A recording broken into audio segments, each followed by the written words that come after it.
오늘 본문 말씀은 열왕기하 23장 24절부터 25절 말씀입니다. 설교 제목은 요시야가 남긴 것입니다. 낮 예배 때 영상을 녹화했는데 뭐가 잘못돼서 음성이 빠졌습니다. 그래서 이렇게 다시 한번 올리게 되었습니다. 구약 성경을 읽을 때 우리는 이스라엘과 유다를 구분할 필요가 있습니다.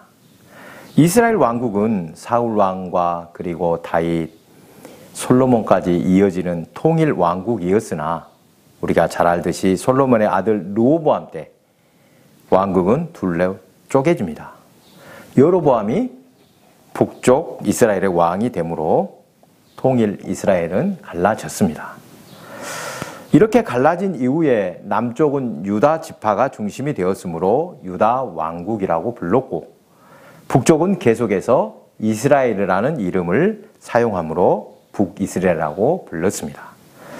12개 지파 중에서 남쪽에는 2개 지파, 유다와 베냐민 지파만 남고 나머지 10개 지파가 모두 북이스라엘에 속하게 된 것입니다.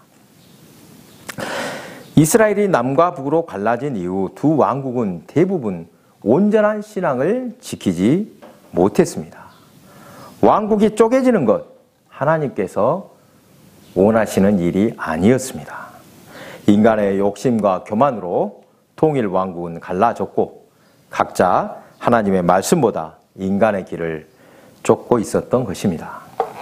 갈라진 이후 서로 안 좋은 점만 배우는 듯 두 왕국은 모두 함께 우상 숭배의 길로 빠졌습니다.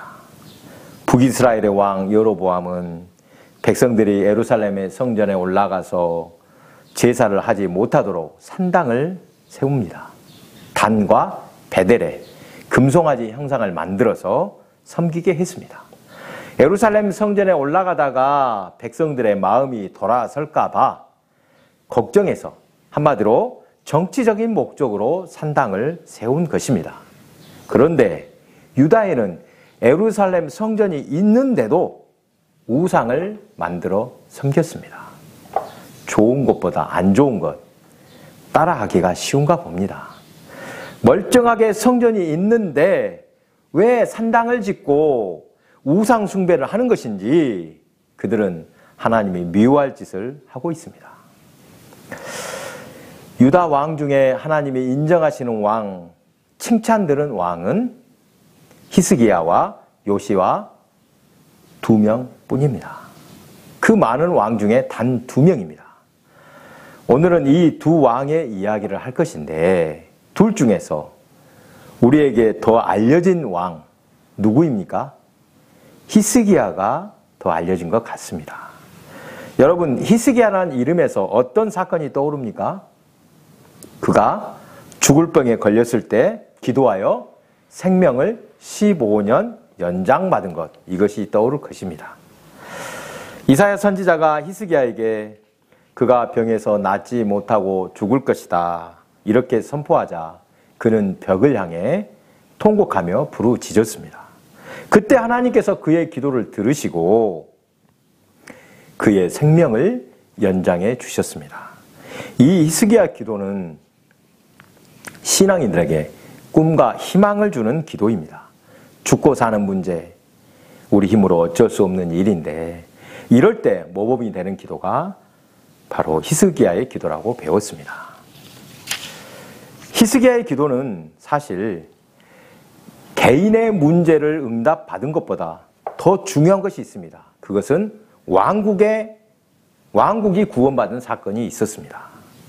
당시 배경을 살펴보면 북이스라엘은 이미 아수르에게 망했습니다. 이때 아수르는 북이스라엘을 상징하는 수도 사마리아에 이방인들이 들어와 살게 했습니다. 사마리아 원주민을 내쫓고 이방인들이 와서 살도록 한 것입니다. 북이스라엘은 이미 아수르의 손에 망하고 이제는 남유다가 위기에 처했습니다. 히스기야 왕 때 아수르가 침략해 온 것입니다. 아수르의 사내립이 18만 5천의 대군을 이끌고 침략할 것을 예고한 편지를 받아 들고 히스기야는 주님 앞에 나아가 기도했습니다. 열왕기하 19장 19절. 우리 하나님 여호와여, 원하건대 이제 우리를 그의 손에서 구원하옵소서. 그리하시면 천하 만국이 주 여호와가 홀로 하나님이신 줄 알리이다.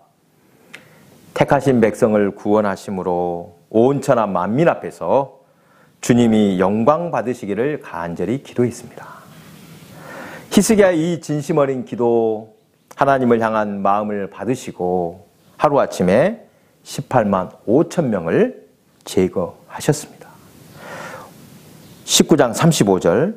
이 밤에 여호와의 사자가 나와서 아수르 진영에서 군사 18만 5천 명을 친지라. 아침에 일찍 일어나 보니 다 송장이 되었더라. 싸우지도 않고 대승을 거두었습니다. 그뿐 아니라 하나님을 회병한 이 사내립도 고국으로 돌아가 우상의 신전에서 경배할 때 그의 아들들에게 살해당하는 비극을 맞이했습니다. 그런데 역사를 자세히 들여다볼 때 히스기야는 잘한 일만 있는 것이 아니라 큰 실수도 범했습니다. 히스기야가 병이 들었다는 소식을 듣고 바벨론 왕 브로닥 발라다는 편지와 예물을 히스기야에게 보냈습니다. 당시 이 바벨론 어떤 나라였습니까? 열방 중에서 새롭게 세력을 키우는 신흥 제국으로서 브로닥 발라다는 히스기야 왕의 문명을 핑계로 유다 왕국을 염탐하게 했던 것입니다. 바벨론 왕이 보낸 문명 사절단을 맞을 때 히스기야는 그들에 대한 긴장을, 경계심을 풀고 들뜬 마음에 자기의 보물창고를 보여주고 맙니다. 금, 은과 향품과 보배로운 기름과 또 군대의 규모와 중요한 모든 것을 다 사자들에게 보였습니다. 그가 이같이 행동한 것, 자신의 부와 힘을 자랑하기 위한 것이었습니다. 히스기야 왕은 바벨론 사절단에게 자신이 소유한 재물과 군사적 무기를 자랑할 것이 아니었습니다. 그러면 무엇을 해야 됐습니까? 하나님의 능력과 역사를 자랑하여야 했습니다. 그러나 그는 하나님께 돌려야 할 영광을 교만하게도 자신이 취하려 함으로써 하나님 앞에 범죄한 것입니다.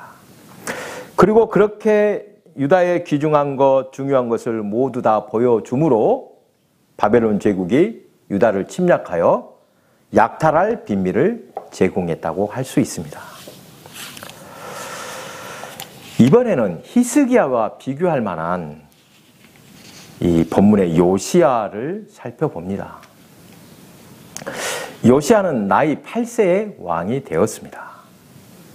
그의 아버지 누구입니까? 아몬이라는 왕인데 얼마나 못된 왕인지 자신의 신복들에게 살해당하게 됩니다. 그 사건으로 인해 요시야는 갑자기 어린 나이에 왕이 된 것입니다.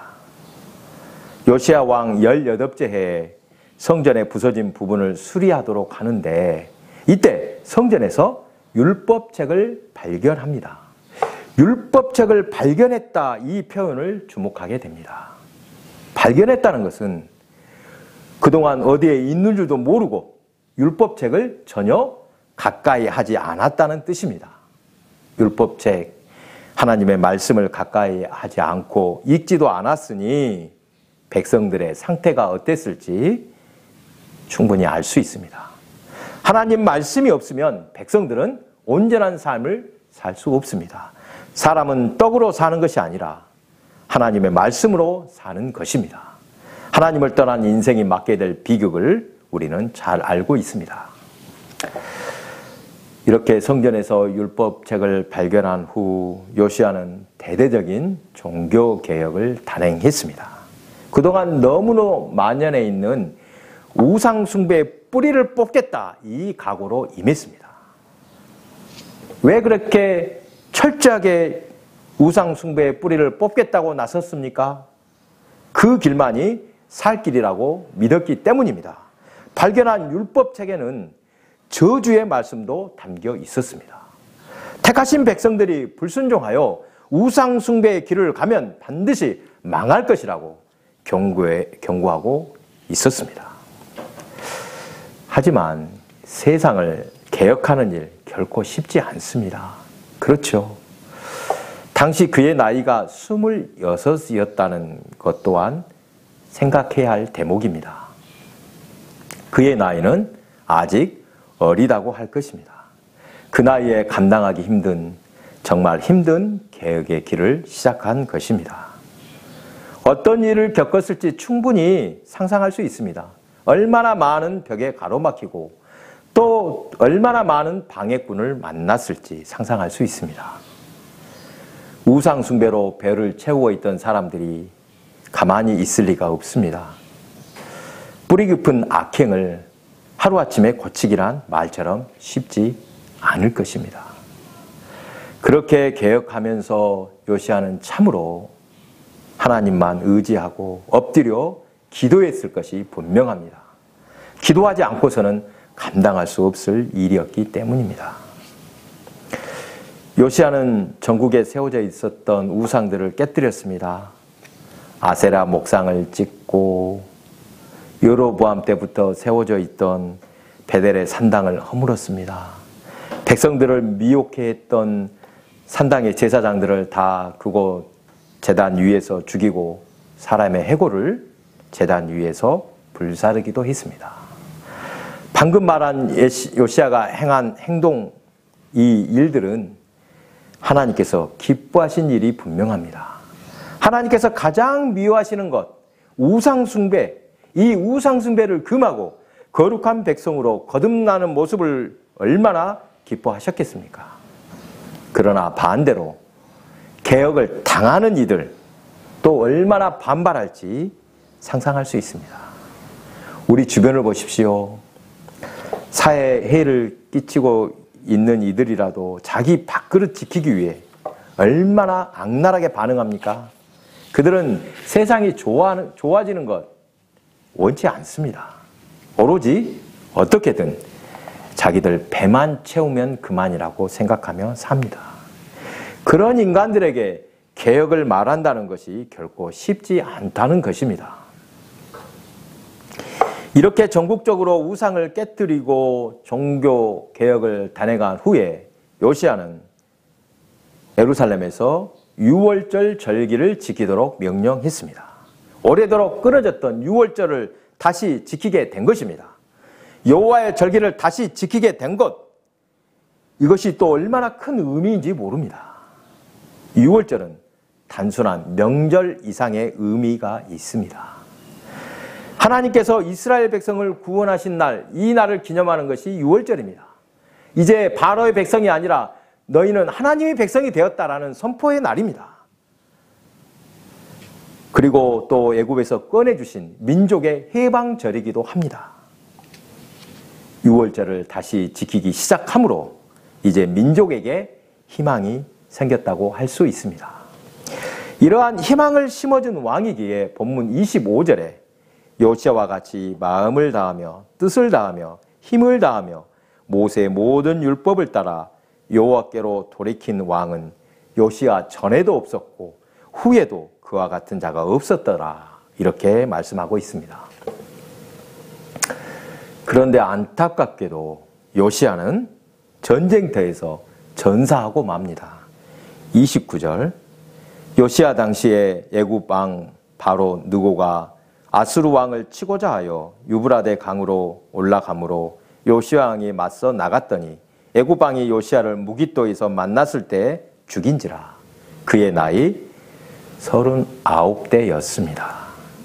8세의 왕이 된 후 31년을 다스리다가 39이라는 젊은 나이로 전사했습니다.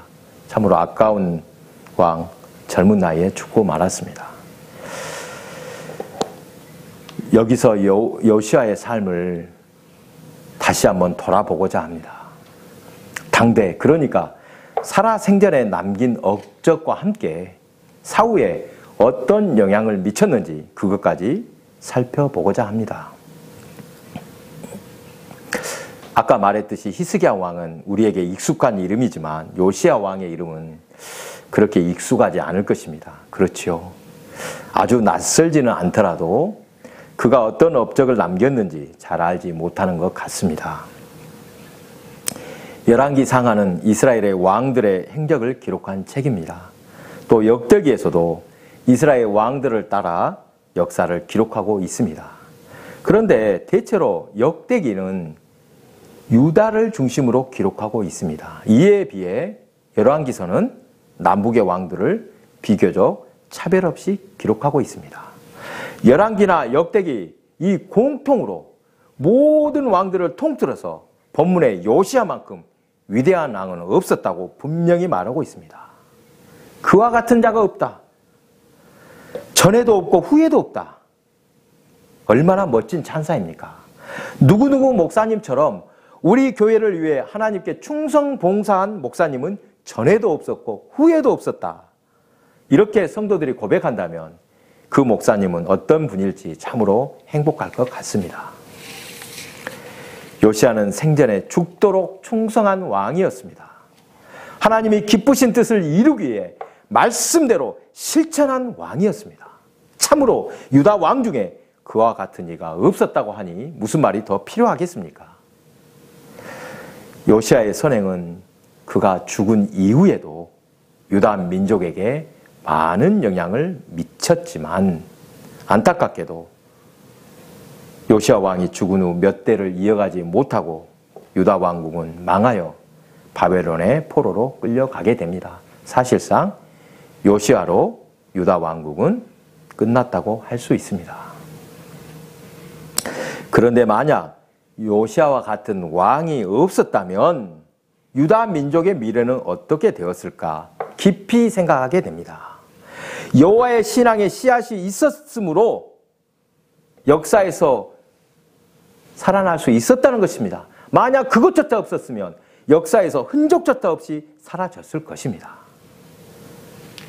여러분, 바벨론의 포로로 끌려가서 그곳에서 하나님의 놀라운 은총을 체험했던 다니엘과 그의 세 친구를 보십시오. 그들은 여호와 하나님에 대한 신앙, 믿음이 참 좋은 청년들이었습니다. 왕의 명령에도 불구하고 우상에게 바쳐진 고기를 먹지 않겠다고 선언했습니다. 우상에 절하라는 명령을 어기고 끝까지 신앙의 정절을 지켰습니다. 죽음의 위협에도 믿음을 지켰던 것입니다. 그러한 믿음은 흉내조차 낼 수 없습니다. 그러한 그들의 믿음 어디에서 뿌리를 두고 있습니까? 어디에서 그들의 믿음의 뿌리를 찾을 수 있습니까? 어떤 왕국이나 대체로 왕국 말기에는 처참한 모습으로 망하는 것을 보게 됩니다.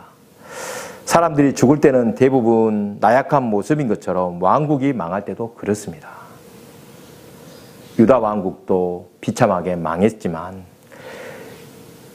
요시야와 같은 왕이 있었기에 유다 민족에게 미래가 있었다는 것입니다. 하나님을 어떻게 섬겨야 하는지 분명하게 보여준 왕이 있었기 때문에 또 그런 실천이 있었기 때문에 다니엘과 그의 세 친구와 같은 믿음의 사람들이 나올 수가 있었다는 것입니다. 율법책, 하나님의 말씀으로 가르치고 그 말씀을 순종하는 모습을 보여주었기에 포로에 끌려가서도 그들은 믿음을 지키며 민족의 미래를 꿈꾸고 기도할 수 있었던 것입니다. 오늘 말씀을 정리하면서 히스기야와 요시야의 삶을 비교했는데 사람들은 당연히 생명을 연장받아 오래 사는 것을 복이라고 생각합니다. 그렇겠지요. 젊은 나이에 요절하는 것 좋게 여기는 사람은 없을 것입니다. 그러나 믿음의 눈으로 보면 다릅니다. 기준이 다르다는 것입니다. 얼마나 땅에서 오래 살고 잘 누리고 살았는가 그래봤자 땅의 삶일 뿐입니다. 이 땅의 삶이란 영원한 것이 아닙니다. 죽어서도 영원히 남는 것을 생각해야 합니다. 여러분, 이것을 생각하며 사시기 바랍니다. 사랑하는 교회 여러분, 사랑하는 여러분, 이 땅의 삶이란 잠시 살다가는 나그네 인생인 것을 기억하시기 바랍니다. 성도는 예수 안에서 영원한 것을 바라보며 사는 사람들입니다. 소망을 갖고 미래를 사는 성도가 되시기 바랍니다. 날마다 주 안에서 기쁨과 만족을 맛보며 이 땅에서도 천국을 누리며 사시기 바랍니다. 기도하겠습니다.